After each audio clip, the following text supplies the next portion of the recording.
प्रिय बच्चे, वंदना शिक्षण संस्थान कुंडवा चैनपुर से मैं राम सुरेश सिंह आपके समक्ष बीज गणित के VVI वस्तुनिष्ठ प्रश्न जो मैट्रिक परीक्षा 2022 के लिए इम्पोर्टेंट है, मैंने बीज गणित से आज 25 क्वेश्चन डाले हैं जो बारी बारी से आपको बतलाएंगे। ये 25 क्वेश्चन बीज गणित का ऐसा मॉडल क्वेश्चन है जो इस साल 2022 के लिए VVI क्वेश्चन है। अगर यह 25 क्वेश्चन को 25 ऑब्जेक्टिव के सही सलामत आप बना लेते हैं तो बोर्ड परीक्षा में बीज गणित का जो भी ऑब्जेक्टिव रहेगा आप आसानी से बना लेंगे। अंक बदल सकता है, इस अंक के जगह पर दूसरा रह सकता है, लेकिन कायदा नहीं बदल सकता। इसलिए प्रिय बच्चे, रविवार के रविवार मैं हर विषय में ऑब्जेक्टिव ही पढ़ाऊंगा। आप प्रत्येक रविवार को ध्यान देंगे और ऑब्जेक्टिव 50 नंबर के पूछता है, इसलिए इंपॉर्टेंट है आपके डिवीजन के लिए। तो प्यारे बच्चे, अगर पढ़ाई अच्छी लगती हो तो आप सब्सक्राइब करना ना भूलें और अपने दोस्तों में शेयर करना ना भूलें। तो प्रिय बच्चे, बीज गणित का VVI वस्तुनिष्ठ प्रश्न मैट्रिक परीक्षा 2022 के लिए पहला क्वेश्चन है। प्रिय बच्चे, दो परिमेय संख्या के बीच अधिकतम कितनी परिमेय संख्या हो सकती है? दो परिमेय संख्या के बीच अधिकतम कितनी परिमेय संख्या हो सकती है? तो इसका जो है ना, मैंने फॉर्मूला में लिखाया था कि दो परिमेय संख्या के बीच अधिकतम संख्या अनंत हो सकती है, अतः इसका आंसर अनंत होगा। दो या दो से अधिक अभाज्य संख्या का मौसा क्या होता है? तो प्रिय बच्चे, दो या दो से अधिक अभाज्य संख्या का मौसा एक होता है। यह भी आपको सूत्र लिखाए थे, तो इससे समझिए कि अगर अभाज्य संख्या एक है, दो है, एक है, तीन है, पांच है, ये सभी अभाज्य संख्या है और मौसा उसी को कहा जाता है जिससे यह सभी कटे। एक और दो सिर्फ एक से कटेगा, एक और तीन सिर्फ एक से कटेगा, तीन और पांच सिर्फ एक से कटेगा। इसलिए प्रिय बच्चे, दो या दो से अधिक अभाज्य संख्या का मौसा केवल एक होता है। इसी तरह से प्रिय बच्चे, दो लगातार सम संख्या का मौसा क्या होगा? दो लगातार सम संख्या का मौसा क्या होगा? तो सम संख्या जोड़ा को कहते हैं। 2 4, 4 6, 8 10, 12 14, इस तरह से जो भी दो संख्या हो लगातार सम संख्या, ये दोनों दो से कटेगा, ये दोनों दो से कटेगा, ये सभी दो से कटेगा, ये सभी दो से कटेगा। इसलिए प्रिय बच्चे, दो लगातार सम संख्या का मौसा दो होगा। ठीक इसी तरह से प्रिय बच्चे, कौन अपरिमेय संख्या नहीं है? ध्यान देंगे प्रिय बच्चे, नहीं वाला एक क्वेश्चन हर्षल रहता है जो बच्चे को धोखा दे देता है, बच्चे विचलित हो जाते हैं। जब ये अपरिमेय देखता है, अपरिमेय 7 हुआ चाहे जो हुआ चेक देता है। प्रिय बच्चे, इसमें अपरिमेय नहीं चेकना है, कह रहा है कि अपरिमेय नहीं है, अपरिमेय नहीं है अर्थात परिमेय है, तो परिमेय चेकना है। प्रिय बच्चे, बतलाए थे कि जिसका वर्गमूल पूरा पूरा निकल जाए वह परिमेय होता है, जिसका नहीं निकले अपरिमेय होता है। तो 7 का वर्गमूल पूरा पूरा नहीं निकलेगा, इसलिए यह अपरिमेय हुआ, जबकि अपरिमेय नहीं चेकना है, इसलिए यह नहीं चेकेंगे। √2, √5 भी पूर्ण वर्ग नहीं है, पूरा पूरा वर्गमूल नहीं निकलेगा, इसलिए इसे भी हम नहीं चेकेंगे, यह अपरिमेय है। √3 और 7 उसी तरह से अपरिमेय है। प्रिय बच्चे, अब अवश्य ही आपका D सही होगा। कैसे सही होगा? सो देखिए, 75/48 है, 3 से 25 या 75, 3 से 48, तो 25 के वर्गमूल बच्चे 5 होंगे, 16 के वर्गमूल 4 होंगे, इसलिए इसका पूरा वर्गमूल निकल जा रहा है। इसलिए यह जो है अपरिमेय नहीं होगा और अपरिमेय नहीं ही चकना है, इसलिए इसका प्रिय बच्चे डी सही होगा। इसी तरह से कौन परिमेय संख्या है? परिमेय संख्या है अर्थात ऐसा संख्या निकालना है जो या तो वर्ग रूट में नहीं हो और रूट में हो तो पूरा वर्गमूल निकले। 3 रूट में है, इसका वर्गमूल नहीं निकलेगा, 5 का भी नहीं निकलेगा, 6 के भी नहीं निकलेगा, 2 का भी नहीं निकलेगा, लेकिन ये 2 से 2 कट जाएंगे, बचेगा हमारा क्या 2, इसलिए इसका बी सही होगा प्रिय बच्चे। यूक्लिड विभाजन एल्गोरिथ्म परिकलित करने का तकनीक है प्रिय बच्चे। मैंने इसको 2 नंबर में बतलाया था कि यूक्लिड विभाजन से मौसा निकाला जाता है, इसलिए इसका प्रिय बच्चे फॉर्मूला से मौसा आंसर होगा। पाई होता है प्रिय बच्चे, बतलाए थे कि पाई अपरिमेय होता है और पाई का मान 22/7 परिमेय होता है। ये परिमेय हुआ, ये अपरिमेय हुआ, इसलिए पाई होता है तो अपरिमेय होगा।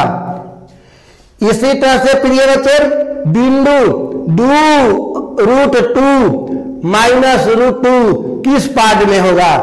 तो इसके लिए प्रिय बच्चे इस तरह से x होता है, x डैश होता है, y होता है, y डैश होता है, अर्थात माइनस माइनस होता है, प्लस प्लस होता है, प्लस प्लस होता है, ये माइनस माइनस हो गया, अर्थात x और y माइनस प्लस, x पहले x लिखाता है फिर y, तो x के मान भी प्लस, y के मान भी प्लस, यहाँ पहले x लिखाएगा फिर y, तो x का मान माइनस, y के मान माइनस, फिर x लिखाएगा y लिखाएगा, तो x के मान प्रिय बच्चे प्लस, y का माइनस। ये प्रथम पाद होता है, द्वितीय पाद होता है, तृतीय पाद होता है, चतुर्थ पाद होता है। तो बच्चे यहां पर देखना है 2√2 माइनस √2, ये x हुआ, ये y हुआ, x के पहले कुछ नहीं है तो प्लस हुआ, y के पहले माइनस है तो माइनस हुआ। तो प्रिय बच्चे इसमें देखेंगे तो यहां पर आपको मिलेगा प्लस और माइनस, प्लस और माइनस, इसलिए इसका चतुर्थ यानी डी हो जाएगा। इस तरह से प्रिय बच्चे ऑब्जेक्टिव फॉर्मूला से ही बनता है, इसलिए मैंने बीजगणित का फॉर्मूला बतलाया है। 2 नंबर ही यानी 2 अंकीय भी और जो है शॉर्ट क्वेश्चन भी बनाया है, द्विसूत्रीय में भी हम चले हैं, ग्राफ पढ़ा चुके हैं और 2 अंकों वाला पढ़ा चुके हैं, भिन्न पढ़ा चुके हैं, प्रतिस्थापन विधि, बरज गुणन विधि और क्रमागत संख्या जो है कुछ बाकी है, जो 1 सप्ताह के अंदर आपका बीजगणित समाप्त हो जाएगा, यानी 10 तारीख आते आते जून का आपका जो है ना बीजगणित टोटल समाप्त हो जाएंगे। अगर ग्राफ प्रतिच्छेदी हो तो हल होगा प्रिय बच्चे। ग्राफ इसी तरह से होता है, जो है इस तरह से अगर ग्राफ है, इस तरह से अगर कभी प्रतिच्छेदी हुआ तो इसका हल 1 होगा, केवल 1 अर्थात अद्वितीय। तो यहां पर इसका हल 1 होगा, ये सही होगा। यदि px बराबर x² माइनस 3x माइनस 4 तो px का शून्य क्या होगा? तो प्रिय बच्चे इसको फिर बना के ही बनाएंगे, कोई भी ऑब्जेक्टिव बनाकर ही लिखा जाता है। इस तरह बराबर 0 है तो यहां पर इस गुणनखंड करेंगे 4 इकाई 4, x² माइनस x माइनस जो है 4x, तो यह प्लस हो जाएगा, यह माइनस बराबर 0। 4 में से 1 को घटेगा -3 गो, 4 इकाई 4 minus plus minus, x common लेंगे प्रिय बच्चे, x हो जाएगा, 1 से x कटेगा, प्लस हो जाएगा, 1 से 1 1 मतलब कटेगा।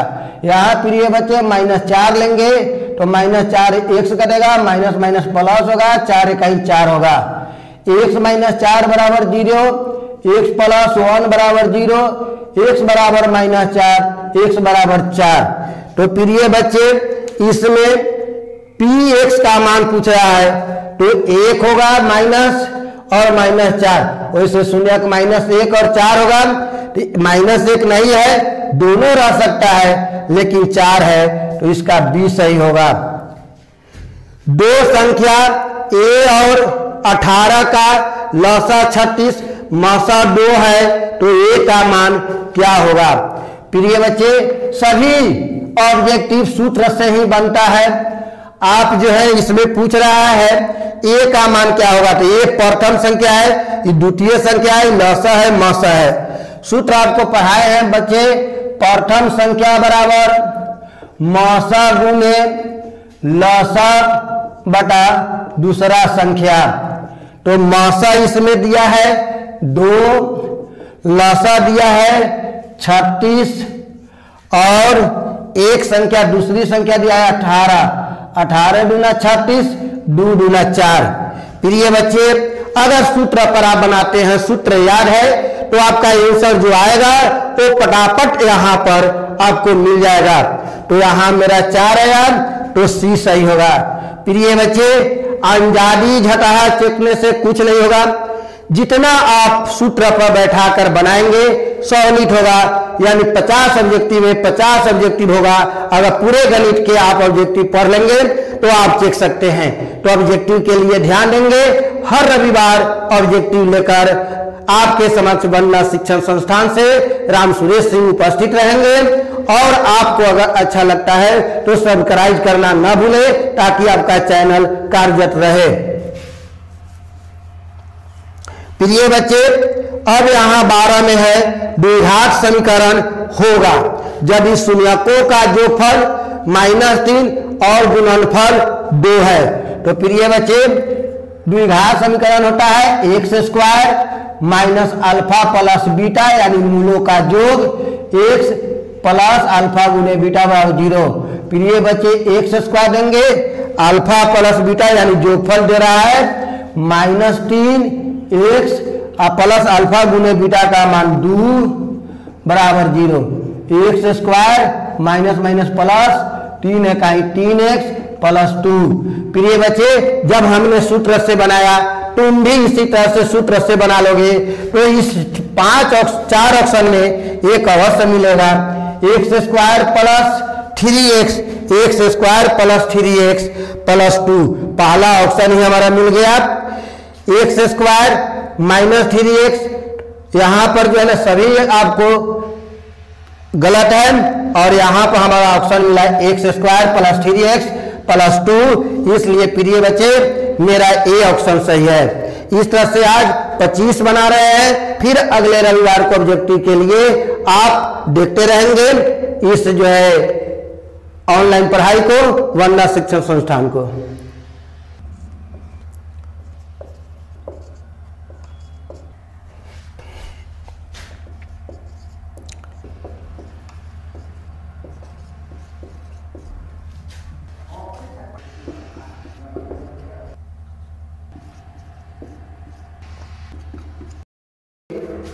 तेरह में आप देख रहे हैं के किस मान के लिए के x माइनस 5y बराबर 2 तथा 6x प्लस 2y बराबर 7 तो का कोई हल नहीं होगा।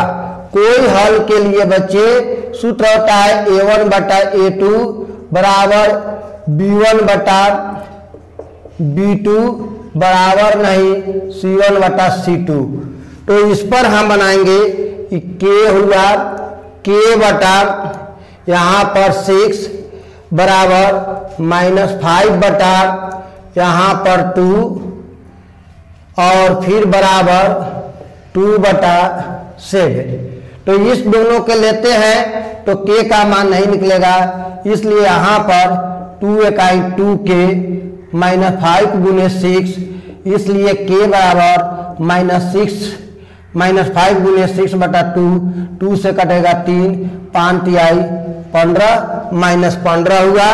बच्चे इसमें आपको -15 डी ऑप्शन है, इसलिए डी होगा। इस तरह से अगला प्रश्न है द्विघात बहुपद x² माइनस 2 का शून्य क्या होगा। प्रिय बच्चे यहाँ ये तो आसान है, एक्स स्क्वायर माइनस 2 ले लेंगे तो एक्स स्क्वायर बराबर 0 प्लस 2, एक्स स्क्वायर बराबर 2, एक्स बराबर वर्ग है तो वर्गमूल होगा। प्रिय बच्चे आपको पहले से मालूम है कि किसी भी अंक का वर्गमूल एक बार प्लस और एक बार माइनस होता है, तो यह जो है ना आपको √2 और माइनस √2 होगा, क्योंकि 2 का वर्गमूल नहीं निकलेगा। तो यहाँ पर एक प्लस में है एक माइनस में है, ये दोनों माइनस में है इसलिए गलत होगा, हमारा ऑप्शन सही होगा सी। इस तरह से प्रिय बच्चे अगला क्वेश्चन है हमारा, रैखिक समीकरण x + 3y - 4 बराबर 0 तथा 2x - 5y - 1 बराबर 0 अविरोधी है या विरोधी है या आश्रित है या कोई हल नहीं है।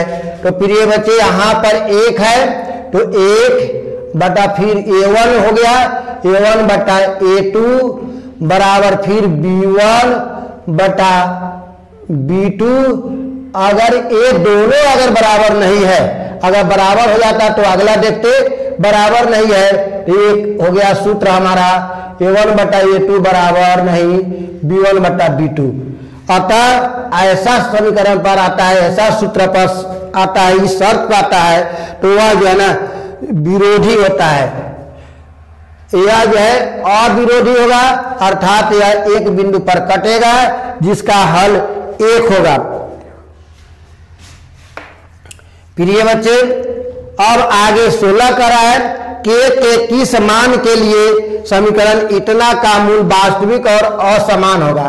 प्रिय बच्चे वास्तविक और असमान के लिए d बराबर 0 होता है, d बराबर 0 या मूल वास्तविक और असमान आ जाता है। d का मान अगर 0 से 12 हो तो d का मान क्या होता है, b² - 4ac 12 0 से आना चाहिए।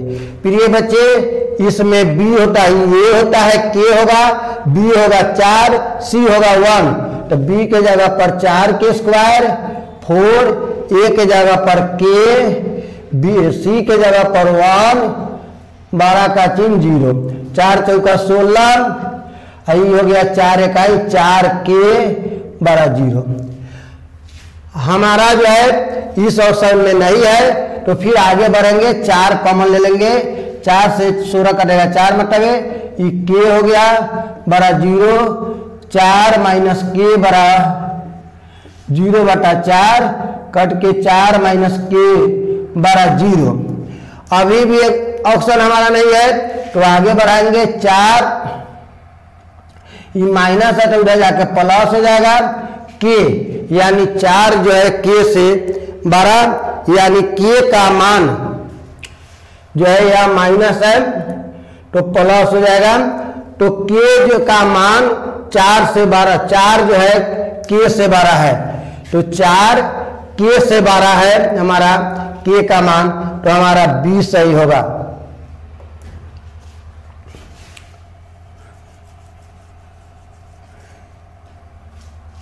अगला बच्चे 17 में 3.27 पर एक रिंग है, तो हमारा यह नियम है कि यह 27 है तो यह जो है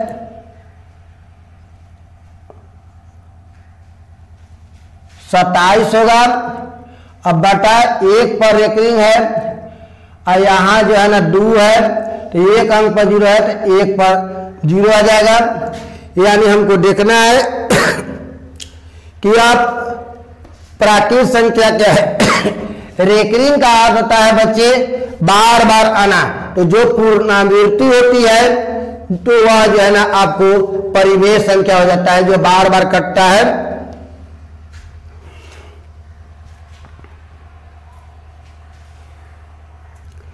ठीक इसी तरह से 18 में px बराबर x² इतना का शून्यक अल्फा और बीटा है, तो अल्फा गुणे बीटा का मान निकालिए। प्रिय बच्चे मूलों के गुणनफल का फॉर्मूला होता है c/a, बिना फॉर्मूला का नहीं बन पाएगा। तो c इसमें कौन होगा, a b c, c हमारा हो गया -6 और ए कौन होगा, तो यहाँ पर एक छुपा हुआ है, तो एक कट कर -6 होगा, हमारा बी ऑप्शन होगा। इस तरह से बनाकर ही चेकेंगे किसका दशमलव प्रसार शांत है। तो बच्चे जो 2 से कटेगा या 5 से कटेगा, जिसका हर 2 और 5 से कटेगा, इसको कटाएंगे, 15 को कटाएंगे, इस तरह से 243 को कटाएंगे, 343 को, 1536 को। तो ये 2 से कटेगा, 4 मतलब 2 से कटेगा, या 3 से कटेगा, तो इसमें 3 आ गया, या नहीं होगा, ये हमारा केवल 2 आ रहा है, इसलिए यह होगा शांत दशमलव इसका प्रसार गुणांक, यानी जिसका हर 2 और 5 से कटेगा वही होगा। सिर्फ 2 से कटना चाहिए या सिर्फ 5 से, नहीं तो 2 और 5 से। प्रिय बच्चे, ये सभी क्या है, यह अकेला 2 + √2 रहेगा, या 3 - √3 रहेगा, 7√5 रहेगा, 1/√3 रहेगा। पूछ रहा है कि यह क्या है, तो यह अपरिमेय संख्या है, क्योंकि इसमें 2 का वर्गमूल नहीं निकलेगा, 3 का नहीं निकलेगा, 5 का भी नहीं निकलेगा, 2 का भी नहीं, तो अपरिमेय होगा। कौन अभाज्य संख्या है? प्रिय बच्चे, मैंने सबका सूत्र आपको पढ़ाया है, इससे पहले गणित के 2, 3, 1, 2, 3, 4 भाग देखेंगे, सब फॉर्मूला है। तो आपको अभाज्य संख्या उसको कहते हैं जो एक और स्वयं को छोड़कर दूसरे से नहीं कटे। तो 8 1 से कटेगा, दूसरे से 2 से भी कट जाएगा, 4 से भी कट जाएगा, इसलिए अभाज्य नहीं होगा। 9 3 से कट जाएगा, इसलिए अभाज्य नहीं होगा। 15 भी 3 5 से कटेगा, इसलिए अभाज्य नहीं होगा। सिर्फ 11 है बच्चे जो किसी भी अंक से नहीं कटेगा, एक और स्वयं छोड़कर, इसलिए इसका सी ऑप्शन सही होगा 11। इस तरह से सीधे चेक देने से बच्चे नहीं होता, कौन ऑप्शन क्यों सही है, इस पर ध्यान देना चाहिए।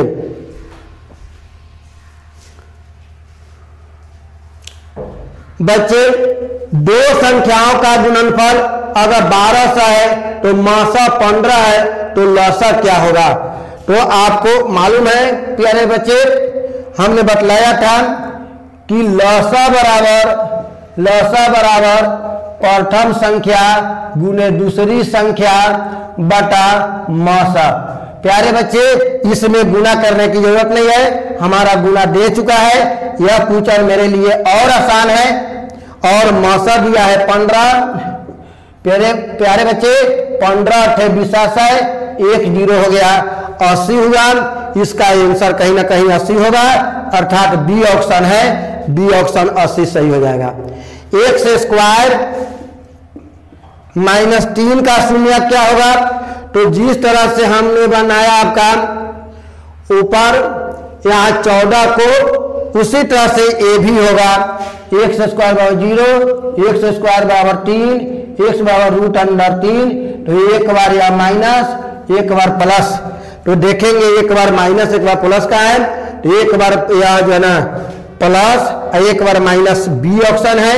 ये दोनों माइनस है, दोनों माइनस है, ये दोनों प्लस है, इसलिए बी ऑप्शन सही होगा बच्चे। हर क्वेश्चन बनाकर ही चेकेंगे। अगर आपको यह ऑब्जेक्टिव पढ़ना अनिवार्य है, क्योंकि 50 नंबर का ऑब्जेक्टिव रहता है। अगर अच्छा लग रहा है तो सब्सक्राइब भी करें, और हर रविवार के जो है ना ऑनलाइन पढ़ाई पर ध्यान दें। प्रति रविवार को हर विषय का ऑब्जेक्टिव ही आपको बोर्ड मॉडल 10वीं वर्ग के लिए और 9वीं वर्ग के लिए VVI जो है ऑब्जेक्टिव बतलाएंगे, और 10वीं वर्ग के लिए VVI बोर्ड मॉडल बतलाएंगे। इसलिए रविवार की पढ़ाई के लिए 10वां और 9वां दोनों ध्यान देंगे। 9 का अलग होगा, अभी 10वीं का है, 10वीं देखेंगे। प्यारे बच्चे, x² + x + 1 का शून्य का अल्फा कोमा बीटा है, तो इतना का मान निकालना है। प्रिय बच्चे, इस यह क्वेश्चन आपको कोई भारी नहीं। देखिए, x² + x + 1 में यहाँ 1 है, a = 1, b = 1, c = 1। तो मूलों का जोगफल आप लोग जानते हैं -b/a, तो -1/1 कट के -1, मूलों का गुणनफल c/a, 1/1 कट कर 1। अब हमारा करा 1/अल्फा 1/बीटा, तो अल्फा और बीटा का इतना हो गया, इससे ही कट गया बीटा, इससे ही कट गया अल्फा।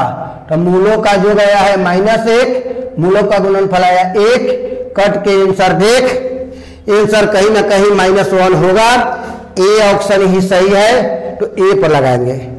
प्यारे बच्चे, घात 1 वाले बहुपद क्या कहलाएंगे? तो रैखिक कहलाएंगे।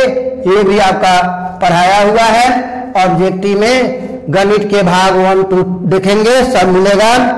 तो अगर इस तरह से क्वेश्चन है, रैखिक हो गया, x² + 5x + 2 है, द्विघात हो गया, x³ + x² + 5x + 2 इस तरह से है, तो ये त्रिघात है। घात के लिए 12 स्क्वायर देखा जाता है, 12 पावर देखा जाता है, ये 12 पावर है। शून्य का अगर पूछता है x का शून्य क्या है, तो 5 हो जाएगा। x² का गुणक क्या है, तो 1 हो जाएगा। इस तरह से प्यारे बच्चे फिर मिलेंगे आपके साथ अगले रविवार को गणित का ऑब्जेक्टिव लेकर। आप सब्सक्राइब करना न भूले। जय हिंद।